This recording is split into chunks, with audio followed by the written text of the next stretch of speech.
With this video, I'd like to show you how to play just a basic cadence in the key of C. This is this cadence that I use with all my students, and by the time they've been taking lessons for just a few weeks, they can play this entire cadence, and you will be able to also. Are you ready? Here we go. Okay, in the key of C, the one chord consists of these three notes, a C, an E, and a G. It's called the one chord because it's built on the number one note of the scale. If it were built on this note, it would be called the two chord. This would be the three chord. This would be the four chord, and we are going to use this one. This is the five chord. We're going to use that one as well.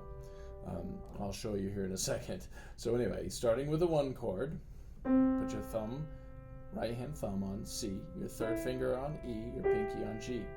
Your left hand will play fifth finger, third finger, thumb.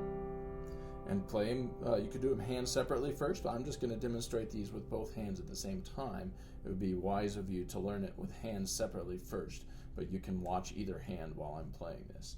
Here's the one chord. Then the four chord, we like to take the four chord, which is this one, and invert it down. We put the C on the bottom. So with the right hand, you're going to put your thumb, your third, and your fifth on these notes, the C, the F, the A. The left hand is C with a pinky, second finger is on the F, and your thumb is on the A. So here's the four chord. And then the five chord is this one. We like to take the G, the B, and the D, invert them down, and play it like this. The right hand's going to use the thumb, the second finger, and the fifth finger on the B, D, G. Left hand uses fifth, third, and thumb. This is the five chord. Move my fingers so you can see it. And then the 5-7 chord, which is basically a combination of the 5 chord plus an added note, a seventh. And then when we put it into our cadence, we like to take the F, put it down here. We take the D and just get rid of it and put the B right here. So this is the 5-7. If you want to, you could put the D in there. We tend to leave the D out just to make it easier to play for beginners. Plus, it's not quite as thick this way. It sounds okay, but we like to play it like this. So with the right hand, it's a B, an F, and a G. The left hand is a B, F, G. This is the 5-7 chord.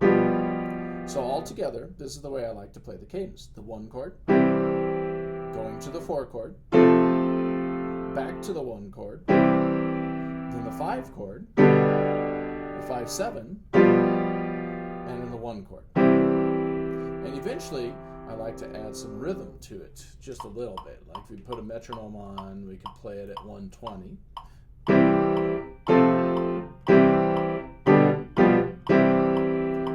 And that's how you play a cadence in the key of C. Now, once you've gotten to the point where your hands are big enough, if you're a growing person and your hands, or maybe you're fully grown, your hand's big enough, you can start playing the root of the chords in the left hand. The left hand could play the number one, root of the number one chord, and then the root of the number four chord. And then when we go back to the one chord, I like to put it over the fifth note, like this, then go down an octave for the five chord, and then back to the one. And with the right hand playing the usual cadence, that sounds like this.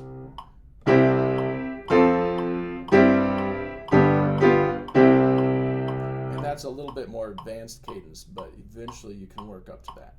So here they are again, the one chord, the four chord, the one chord, the 5, 5, 7, 1, and then the more advanced cadence with octave roots.